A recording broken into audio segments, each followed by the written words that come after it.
அவர் யாருங்க அவர் யாருங்கன்னு கேட்குறாரு. அவர் நான் ஒட்டுமொத்த மக்களுடைய ரெப்ரஸன்டேட்டிவா அவர். அப்புறம் அவர் சொன்னாலும் அது பெரிய கருத்தா என்ன? மக்கள் என்ன சொல்றாங்க? தமிழ்நாட்டில் 350 அரசாங்க ஆசிரியர்கள் மேல போக்சோ வழக்கு இருக்கு, தெரியுமா உங்களுக்கு? அதில் 50 பேர் தான் தண்டிக்கப்பட்டு பணியிடை நீக்கம் செய்யப்பட்டிருக்காங்க. மீதி 300 பேரும் இன்னும் ஸ்கூலுக்கு போயிட்டு இருக்கான். இதை நான் சொல்லலை. தகுதி இல்லாதவங்க இப்போ எப்படி தகுதி படைச்சவங்க மாட்டாங்கன்னு கேட்குறேன். அப்போ எலெக்ஷன் வரும்போது மட்டும் உனக்கு பணம் வந்துருமா? அன்றைக்கி என்ன சொன்னார் பிடிஆர் பழனிராஜன்? எங்ககிட்ட பணம் நெருக்கடி, எங்ககிட்ட பணம் இல்லை, அதனால் நாங்கள் கொடுக்கலன்னு சொன்னார். இப்போ பணம் எங்கேருந்து வருதுப்பா? அதான் அங்கே வந்து ஹிந்தி வேணாம், 3வது லாங்குவேஜ் வேணாம்னு சொன்னாங்கன்னா அது வந்து அவங்க மக்களுடைய டிசிஷன். இங்கே சொன்னாங்கன்னா மட்டும் அவங்க வந்து நேஷனலிஸ்ட், ஆன்டி நேஷனல். மகாராஷ்டிராவில் மராத்தி பேசுகிறவங்க எல்லாருமே அங்கே ஹிந்தி பேசுவாங்க, சரிங்களா? அதனால் அவங்க அது வேணாம்னு சொல்லலாம். அதுக்கு ஒரு காரணமாக கூட இருக்கலாம். ஏன் விடுதலை சிறுத்தைகளே கூட்டணி வைக்கல? பாஜக கூட சேர்ந்து கூட்டணி வச்சு எம்எல்ஏ ஆகலையா? அப்புறம் அவங்களாம் பிஜேபி விமர்சிக்காததா சொல்லுங்கள்? நாங்கள் வந்து விஜய் நாங்கள் தாவேக்காவை நாங்கள் அழைக்கவில்லைன்னு சொல்லிட்டாரு. விஜய் வந்தாலும் சேர்த்துப்போம், அவ்வளோ. யார் வந்தாலும் சேர்த்துப்போம். ஆனால் புதுசாக வரவர் கூட பிஜேபின்றது ஒரு நெகட்டிவ் ஃபோர்ஸாகவே ஏன் தெரியுதுன்னு தெரியல தமிழ்நாட்டில். எல்லோருக்கும் 1000 ரூபாய் உதவித்தொகைன்னு தான் சொன்னேன். இதில் தகுதி படைச்சவங்க மட்டும் தான் கொடுப்போம். ஆனால் மகாராஷ்டிரா அப்படி சொல்லலையே. மகாராஷ்டிராவில் கொடுக்குறதே இல்லையே. இனிமேல் தாங்க கொடுப்பாங்க. கொடுக்காம இல்லை, கொடுத்துட்டு பாதியில் அமௌண்ட் இல்லைன்னு சொல்லி நிறுத்திட்டாங்கல்ல.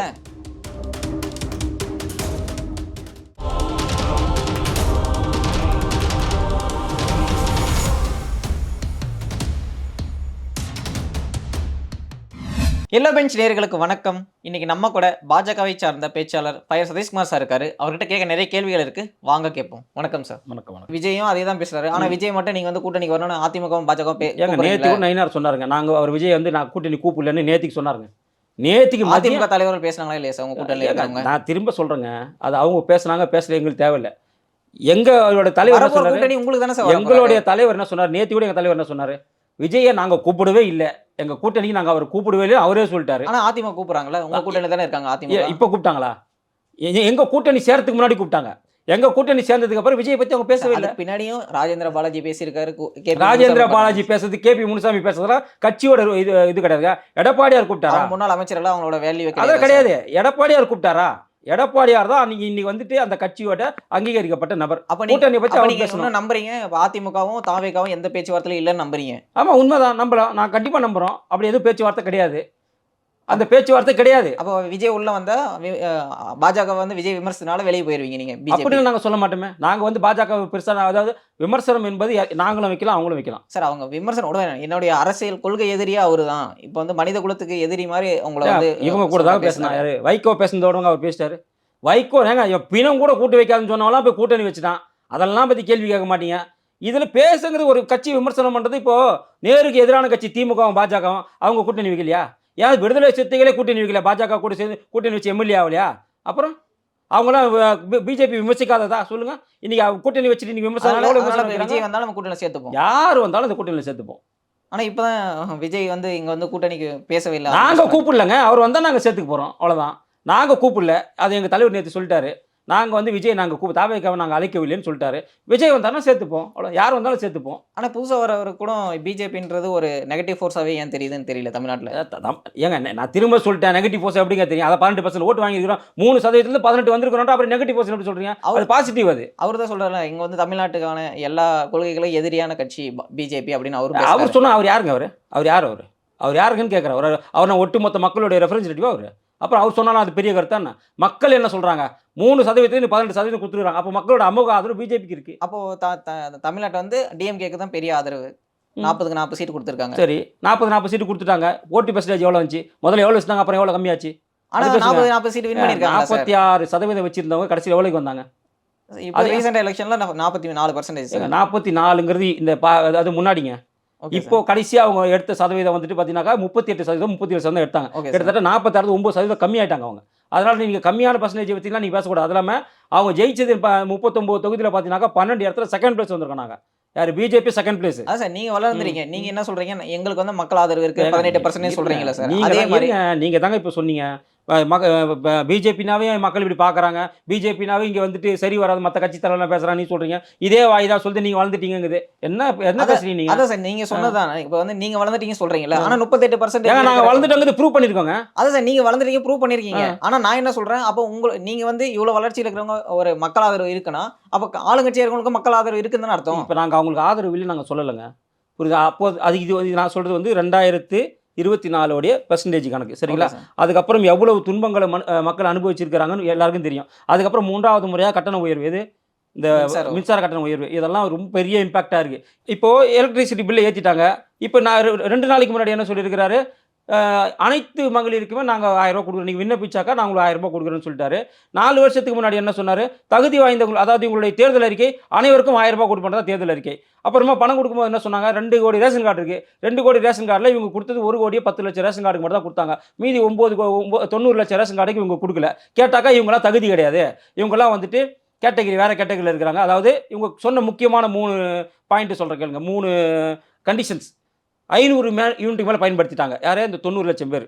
2வதாக வறுமை கோட்டுக்கு மேலே இருக்கிறாங்க, அதனால் இவங்களுக்கு கொடுக்க முடியல. 3வதாக இந்த 90 லட்சம் பேர்கிட்டையும் யாராச்சும் ஒருத்தர் அரசாங்க ஊழியராக இருக்கிறாங்க, அதனால் இவங்களுக்கு கொடுக்க முடியாது, இவங்களாம் தகுதியே கிடையாதுன்னு சொல்லி வெறும் 1 கோடியே 10 லட்சம் ரேஷன் கார்டுக்கு மட்டும் கொடுத்தீங்க. ஓகே. 2 நாளைக்கு முன்னாடி இப்போ என்ன சொல்கிறீங்க, எல்லாருக்கும் கொடுங்க, எல்லாரும் விண்ணப்பிங்கன்றீங்க. அப்போ அந்த 90 லட்சம் பேரும் இப்போ தகுதிப்படுத்தவங்களா மாறிட்டாங்களா? அதான் சார் இப்போ வந்து ஒரு குறிப்பிட்ட மக்களுக்கு வந்து இல்ல கிரைட்டீரியாலேருந்து இப்போ வந்து எக்ஸ்ட்ரா பண்றாங்க அப்படின்றது உங்களுக்கு ஒரு குற்றச்சாட்டா இருக்கு.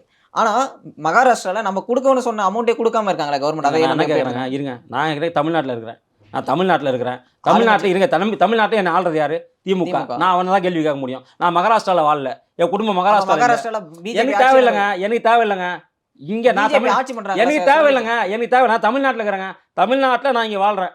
எனக்கு ஏதாவது ஒரு கஷ்டம் நான் தமிழ்நாட்டில் மட்டும் தான் பேசுவேன். நான் வந்து மகாராஷ்டிராவில் வாழ்ந்தேனாக்கா நீங்கள் மகாராஷ்டிராவில் என்ன கேள்வி இல்ல கேட்க சார். பிஜேபி ஏன் கொஸ்டின் வருதுன்னா, பிஜேபி வந்து என்ன மாதிரியான அட்மினிஸ்ட்ரேஷன் வேற ஸ்டேட்ல பண்றாங்க எனக்கு தேவையில்லைங்க. நான் காமன் மேனுங்க, நான் காமன் மேனா நான் கேட்குறேன். நான் ஒரு கட்சிக்காரனா கேட்கல, நான் ஒரு காமன் மேனா இப்போ தகுதிப்படுத்தவங்களா மாட்டாங்களான்னு கேட்குறேன். புரியுதுங்களா? எப்படி கொடுக்குறேன்னு சொல்லிட்டு கொடுக்காம இருக்கிறது வேற. அஜெண்டா என்ன? நீ தேர்தல் இருக்கிற உன்னோட அஜெண்டா என்ன? எல்லோருக்கும் 1000 ரூபாய் உதவித்தொகைன்னு தான் சொன்னேன். காட்சிக்கு வந்தது என்ன சொன்னேன், இதில் தகுதிப்படுத்தவங்க மட்டும் தான் கொடுப்போம். ஆனால் மகாராஷ்டிரா அப்படி சொல்லலையே. மகாராஷ்டிரால கொடுக்கறதே இல்லையே. இனிமேல் தாங்க கொடுப்பாங்க, கொடுக்காம இல்லை. கொடுத்துட்டு பாதியில அமௌண்ட் இல்லைன்னு சொல்லி நிறுத்திட்டாங்கல்ல. சும்மாலாம் ஏதாச்சும் சொல்லாதீங்க. என்ன அங்கே கொடுக்கலன்னா எதுவும் சொல்லாதீங்க. நீங்கள் அங்கே நடந்தது உங்களுக்கு தெரியாது, சரிங்களா? சார் அங்க நடந்துச்சு சார். அவங்க வந்து கொடுத்துட்டே இருந்தாங்க, பாதியில அமௌண்ட் இல்லைன்னு சொல்லிட்டு பாதியில நிறுத்தினாங்க, மறுபடியும் கொடுக்க ஸ்டார்ட் பண்றாங்க. கொடுக்க ஆரம்பிச்சிட்டாங்களா? இங்கே அப்படி ஏன் கொடுக்கல? கொடுத்தா அங்கே எல்லாருக்கும் கொடுத்தாங்க. அங்கே தகுதிப்படுத்தவன் தகுதி படைக்காதவன் அந்த கதைலாம் அங்கே சொல்லலை. ஆனால் இங்கே நீ என்ன பண்ண, இங்கே கூட இன்ன வரைக்கும் நீ வந்து 1 கோடி 10 லட்சம் பேர் எல்லாருக்கும் போகுதா? எவ்வளோ பேருக்கு போல தெரியுமா? முந்தா நேற்று அவர் சொன்ன அதே நாங்கள் உங்கள் வீடு தேடி வர திட்டத்தில் எவ்வளோ பேர் கம்ப்ளைண்ட் கொடுத்துருக்காங்க. 1000 ரூபா நீங்கள் நாங்கள் விண்ணப்பிச்சோங்க, 1 மாதம் தாங்க காசு வந்துச்சு, அதுக்கப்புறம் எங்களுக்கு காசே வரலங்கன்னு லட்சம் பேருக்கு மேலே சொல்லியிருக்கிறாங்க. அப்போ அதுக்கு என்ன சொல்கிறீங்க? அப்போ வேணும்னே ஃபண்ட் இல்லாமல் நிறுத்திட்டீங்களா நீங்கள்? நான் கேட்குற கேள்வி என்னன்னாக்கா, தகுதி இல்லாதவங்க இப்போ எப்படி தகுதி படைச்சவங்களா மாட்டாங்கன்னு கேட்குறேன். அப்போ எலெக்ஷன் வரும்போது மட்டும் உனக்கு பணம் வந்துருமா? அன்றைக்கி என்ன சொன்னார் பிடிஆர் பழனிராஜன், எங்ககிட்ட பணம் நெருக்கடி, எங்ககிட்ட பணம் இல்லை, அதனால் நாங்கள் கொடுக்கலன்னு சொன்னார். இப்போ பணம் எங்கேருந்து வருதுப்பா? அவங்க எங்கேருந்து அரேஞ்ச் பண்ணி கொடுத்துருக்காங்க. எப்படி கொடுப்பீங்க அரேஞ்ச் பண்ணி? அது முதலே கொடுக்க வேண்டியது தானே. இது வந்து மகாராஷ்டிரா அரசு பண்ணலையே. அந்த திரும்ப சொல்லிட்டேங்க, நான் மகாராஷ்டிராவில் இல்லை, நான் இருக்கிறது பிஜேபி அரசு தான் சார். ஏங்க அது எந்த அரசாக வேணா இருக்கட்டுங்க, நான் மகாராஷ்டிராவில் இல்லை, நான் இங்கே இருக்கிறேன். நான் இங்கே இருக்கனால இங்கே நான் வந்து திரும்ப சொல்கிறேன், உங்களுக்கு மட்டும் சொல்லலை, இந்த ஒட்டுமொத்த இந்த ஊபிஎஸ் தாங்க, நான் 200 ரூபா ஊபிஎஸ், இந்த காங்கிரஸ்காரன் திமுககாரன் இவங்க எல்லாரும் தயவு செஞ்சு கேட்குறது ஒன்று தான். நீங்கள் தமிழ்நாட்டில் வாழ்கிறீங்க, தயவு செஞ்சு தமிழ்நாட்டில் என்ன நடக்குதுன்னு பாரு. தமிழ்நாட்டில் ஏகப்பட்ட போதைப் பொருள் இருக்குது, தமிழ்நாட்டில் ஏகப்பட்ட கலாச்சாரம் இருக்குது, தமிழ்நாட்டில் ஏகப்பட்ட போக்சோ வழக்கு இருக்குது. போக்சோ வழக்குன்னு சொல்கிறேன் கேட்டுங்க, தமிழ்நாட்டில் 350 அரசாங்க ஆசிரியர்கள் மேலே போக்சோ வழக்கு இருக்குது தெரியுமா உங்களுக்கு? அதில் 50 பேர் தான் தண்டிக்கப்பட்டு பணியிடை நீக்கம் செய்யப்பட்டிருக்காங்க. மீதி 300 பேரும் இன்னும் ஸ்கூலுக்கு போயிட்டுருக்கான். இதை நான் சொல்லலை, அங்கே இருக்கக்கூடிய அரசாங்க ஆசிரியர் கழகத்துலேருந்து ஒருத்தன் சொல்கிறாரு, இதை நான் சொல்லலை, ஒரு பேட்டியில் அவர் சொல்கிறார். 350 பேர் இப்போ ஆசிரியர்களே பண்ணியிருக்கிறான், குழந்தைங்களை வந்து பாலியல் பலாத்காரம் பண்ணிக்கலாம். இது மாதிரி அங்கே பண்ணியிருக்கிறாங்களா? கேள்வி கேட்கணும், நானும் நிறைய கேட்கலாங்க. நான் இங்கே இருக்கிறேன், நான் கம்பேர் பண்ணவே இல்லை எதையுமே. நான் கம்பேர் பண்ணி பேசணும்னு வச்சுங்களேன், அந்த ஆட்சிக்கும் இந்த ஆட்சிக்கும் நான் கம்பேர் பண்ணி பேசினாக்கா இன்னும் நிறைய பேசலாம். நான் இப்போ உங்கள்கிட்ட கம்பேர் பண்ணேன்னா, மகாராஷ்டிராவில் பார்த்தீங்களா எவ்வளோ கொடுத்தாங்க, குஜராத்தில் பார்த்தீங்களா எவ்வளோ கொடுத்தாங்க, இருங்க ஒரு கட்சியில் நான் கம்பேர் பண்ணி பேசணும்னா. இல்லை சார், நீ ஒரு கட்சியில் இருக்கீங்கன்னா அப்போ கட்சியில் நீங்கள் ஒரு இடத்துல அட்மினிஸ்ட்ரேஷன் பண்ணுறாங்க, இன்னொரு இடத்துல அட்மினிஸ்ட்ரேஷன், அப்போ 2 பேரும் கம்பேர் பண்ண பேசாமல். நான் மகாராஷ்டிராவில் இருக்கும்போது நீ மகாராஷ்டிராவில் வந்து கேள்வி கேட்டீங்கன்னா நான் அப்போ பதில் சொல்லுவேன். நான் கம்பேர் பண்ணி பேசணும்னா, இல்ல சார், நீ ஒரு கட்சியில் இருக்கீங்கன்னா அப்போ கட்சியில் நீங்கள் ஒரு இடத்துல அட்மினிஸ்ட்ரேஷன் பண்ணுறாங்க, இன்னொரு இடத்துல அட்மினிஸ்ட்ரேஷன், அப்போ 2 பேரும் கம்பேர் பண்ண பேசாமல். சரிங்களா? அப்போ மகாராஷ்டிராவில் என்ன அப்ப பிரச்சனை பாலிசி சொல்லுங்க. மேக்கிங்ல அவங்க வந்து ஹிந்தி மகாராஷ்டிரால வேணாம்னு சொல்றாங்க. அப்ப தமிழ்நாட்டுல மட்டும் வேணாம் மட்டும் எல்லாம் தேச துரோகின்னு சொல்றீங்க. மகாராஷ்டிரால பிஜேபி அரசே வந்து ஹிந்தி 3வது லாங்குவேஜா இல்லன்னு சொல்லியிருக்காங்க. ஏங்க இதே நான் நம்ம திரும்ப எப்படி சொல்றேன். எடுத்துக்கலாம்? இங்க நீங்க ஹிந்தி எடுத்துக்க நாங்க சொல்லவே இல்லங்க. இந்த மாரிலாம் சும்மா சும்மா போற போக்குல பொய் சொல்லிட்டு போகாதீங்க. நீங்க ஹிந்தின்னு நான் எங்கேயுமே சொல்லல. ஒரு நிமிஷம் தயவு செஞ்சு புரிஞ்சுங்க. 3rd லாங்குவேஜ் அங்க வேணாம்னு சொன்னாங்களா இல்லையா? தேர்ட் லாங்குவேஜ் நாங்களாம் இப்போ இங்க கூட தேர்ட் லாங்குவேஜ் நீ கம்பல்சரி நாங்க சொல்லங்க. அந்த பிஎம்சி திட்டத்துல தேர்ட் லாங்குவேஜ் கம்பல்சரி நாங்க சொல்லவே இல்ல. வேணும்னா வச்சுக்கங்க. வேணாம்னா விட்டுடுங்க. வச்சுக்கிட்டா நல்லதுன்னு சொல்றோம். இவ்வளவுதான். அதுல என்ன இருக்கு? மகாராஷ்டிரால அப்போ மகாராஷ்டிரால அதேதான். அவங்க வேணான்ட்டான். இங்க எங்க வேணாம்னு சொல்றோம். அதே மாதிரி அவங்களும் அங்க வேணான்ட்டாங்க. பிஜேபி அரசே வேணாம்னு சொல்லுது சார். இல்ல அதுதாங்க நாங்களும் சொல்றோம். வேணும்னா வச்சுக்க, வேணாம்னா விட்டுடணும். அது பிஜேபி ஆளு மாநிலமா இருந்தாலும், யார் மாநில ஆளு யாராக மாநிலமா இருந்தாலும் நல்லது வச்சுக்க. வேணும்னா வச்சுக்க, இல்லைன்னா விட்டுடு. ஆனா எதுவுமே கம்பல்சரி கிடையாது. அதான் அங்க வந்து ஹிந்தி வேணாம் 3வது லாங்குவேஜ் வேணாம்னு சொன்னாங்கன்னா, அது வந்து அவங்க மக்களுடைய டிசிஷன். இங்க சொன்னாங்கன்னா மட்டும் அவங்க வந்து நேஷனலிஸ்ட், ஆன்டி நேஷனலிஸ்ட். மகாராஷ்டிரால அதிகமாக பேசக்கூடிய மொழி 2 மொழி சொல்லுங்க. ஹிந்தியும் மராத்தியும். மராத்தியம். தமிழ்நாட்டுல சொல்லுங்க. தமிழ்நாட்டுல வந்து ஃபர்ஸ்ட் வந்து தமிழ், 2வது 2வது வந்து தெலுங்கு. தெலுங்கு. ரைட்டா? அப்போ உங்களுக்கு தெரியுது அங்க எல்லாருக்கும் ஹிந்தி தெரியும். எங்க? அங்க எல்லாருக்கும் ஹிந்திங்கிறது செகண்ட் லாங்குவேஜ். மராத்தி பேசுறவங்க எல்லாருமே அங்க ஹிந்தி பேசுவாங்க. சரிங்களா? அதனால அவங்க அத வேணாம்னு சொல்லலாம். அதுக்கு ஒரு காரணமா கூட இருக்கலாம். ஆனா இங்க அப்படி கிடையாது. இங்க 2வது லாங்குவேஜா இருக்குது தெலுங்கு. 3வது கூட இது கிடையாது. இது கன்னடம் தான். 4வது கூட ஹிந்தி கிடையாது. மலையாளம் தான். கிட்டத்தட்ட 5வதா போகுது ஹிந்தி.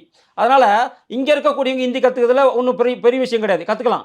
அத நீங்க கம்பல்சரி கூட சொல்லலாம். அங்க நம்ம அதெல்லாம் சொல்ல முடியாது. ஏன்னா ஆல்ரெடி அங்க எல்லாருக்கும் தெரியும் ஹிந்தி. அங்க வந்து அவங்களுக்கு செகண்ட் லாங்குவேஜே ஹிந்தி தான். இங்க செகண்ட் லாங்குவேஜ் என்ன? அங்க சிவசேனா வந்து மராத்திய ஹிந்தி அழிக்குதுன்னு பேசுனாங்க. அதுதாங்க சொல்றேன். இங்க செகண்ட் லாங்குவேஜ் என்ன? இங்கிலீஷ். இங்கிலீஷ். அங்க என்ன? அங்கேயும் இங்கிலீஷ் தான் சார். அதான் இங்கிலீஷ், ஹிந்திங்க. பெரும்பாலானோர் ஹிந்தி தான் அங்க எடுத்துக்கிறாங்க. கட்சி தலைவர் தான் அத சொல்றாங்களே தவிர, அங்க பெரும்பாலானோர் எடுக்கப்படக்கூடிய லாங்குவேஜ் ஹிந்தி. சரிங்களா? அங்க தேர்ட் லாங்குவேஜ் அங்க இல்லன்னு சொல்லவே சொல்லாதீங்க. அங்கேயே விருப்ப மொழி ஆயிடுச்சு அது. அவங்க வேணாம் இப்ப இந்த அரசாங்கம் எப்படி சொல்றதோ, அதே மாரி அங்க அந்த அரசாங்கம் சொல்லுது. ஆனா மக்கள் எங்களுக்கு தேர்ட் லாங்குவேஜ் வேணும். நெறைய பேர் அங்க விருப்பப்படுறது ஹிந்தி. ஏன்னா அங்க ஹிந்தி பேசக்கூடிய மாநிலம் அது. மகாராஷ்டிரால பெரும்பான்மையார் மராத்தி பேசினாலும், அதே பெரும்பான்மையார் ஹிந்தியும் பேசுறாங்க அங்க. சரிங்களா? அதனால அவங்க வந்துட்டு இப்போ இப்போ இங்க மொழி போர் வருது இல்லையா? இப்போ கர்நாடகால என்ன சொல்றான்? ஹிந்தி வேணாம் அப்படின்னு சொல்றாங்க. ஹிந்தி வேணாம்னு சொல்லல. அவங்க என்ன சொல்றாங்கன்னா, எங்க லாங்குவேஜ் முக்கியம். ஒவ்வொரு மாநிலத்துக்கும் அவங்கவங்க லாங்குவேஜ் முக்கியம். அந்த மாநிலத்துக்கு ஒரு கட்சி இருக்கு. சிவசேனா இருக்கு. அவன் அப்ப அரசியல் பண்ணி தான் ஆவான். ஏன்னா, அவனுக்கு அந்த மராத்திய வச்சு வளர்ந்த கட்சி தான் நம்ம அவங்க கூட சிவசேனா. கூட்டணி வச்சிருக்கோம். அதாங்க பிரச்சனை. நம்ம அவங்க கூட கூட்டணி வைக்கலங்க. அந்த ஹிந்தின்னு சொல்லக்கூடிய கூட இது ஷிண்டே பேசினா தான் நீங்க இத பேசணும். இது ஷிண்டே பேசல. சரிங்களா? இது பேசுனது வந்து ராஜ் தாக்கரே. வாங்குனதே பட்னாவிஸ் தான் சார். இல்ல. அத பட்னாவிஸ் சொல்லிட்டாரு. என்னன்னு பட்னாவிஸ் சொல்லிட்டாருனாக்கா, எங்களுக்கு இதுல உடன்பாடு இல்ல. நாங்க இதுலருந்து வித்ட்ரா பண்ணிக்கிறோம். பண்ணிக்கோ. இங்கேயும் கூட நாங்க கம்பல்சரின்னு சொல்லல. இங்க தேர்ட் லாங்குவேஜ் வேற, பிஎம்சி வேற. அங்க பிஎம்சி ஓகே பண்ணிட்டாங்க. இங்க பிஎம்சி ஓகே பண்ணல. சரிங்களா? பிஎம்சிங்கிறது ஒட்டுமொத்த ஸ்கூலுக்கானது கிடையாது. ஒரு இப்போ இவ்வளோ ஸ்கூல் ஒரு 3000 ஸ்கூல் இருக்குன்னா, அதில் 100 ஸ்கூலை மட்டும் தேர்ந்தெடுத்து அந்த 100 ஸ்கூலை மேம்படுத்துக்கான திட்டம் தான் பிஎம்சி. அங்க பிஎம்சி ஏத்துக்கிட்டாங்க. இங்க ஏத்துக்கல. அதுக்கு என்ன சொல்றீங்க? அதான் சார். இப்ப அந்தந்த ஸ்டேட்டுக்குன்னு ஒரு முடிவு பண்றாங்கல்ல. அதாங்க அவங்க நான் கவர்மெண்ட் சொல்றேன். இப்போ முடிவு நீங்க பண்றாங்க. பேசுனீங்கல்ல, அங்க வந்து ஹிந்தி வேணாம்னு சொல்லிட்டாங்க. அங்க பிஎம்சி ஏத்துக்கிட்டாங்க. இங்க ஏன் ஏத்துக்கல? அதான் சார். அந்தந்த மக்கள் வந்து என்ன சொல்றாங்களோ, என்ன ஆட்சி முறையில அவங்க டெசிஷன் எடுக்கணும். அதான முக்கியமான விஷயம். அதான் சொல்றேங்க. அப்ப நீங்க கேட்டதுலாம் பதில் சொல்லிட்டேன். அங்க வந்து ஹிந்தி வேணாம்னு சொல்லிட்டாங்க. ஹிந்திலாம் வந்து மராத்தி அழிதுன்னு சொல்லிட்டாங்க. ஆனா அங்க பிஎம்சி ஏத்துக்கிட்டாங்க. இங்க ஏத்துக்கல. அப்ப அது ஏன் ஏத்துக்கல?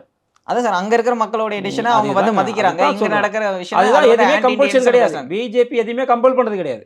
நீ வேணும்னா வச்சுக்க, வேணாம்னா விட்டுடு. அவ்வளோதான். அங்க பிஎம்சி ஏத்துக்கிட்டாங்க. பிஎம்சி நிதி போயிருச்சு. நீ பிஎம்சி ஏத்துக்கல. ஒரு பெரிய பிஎம்சி நிதி வரல. இவ்வளவுதான் விஷயம். உங்க நேரத்தை ஒதுக்கி நிறைய கருத்துக்களை தெரிவித்தமைக்கு ரொம்ப நன்றி சார். நன்றி.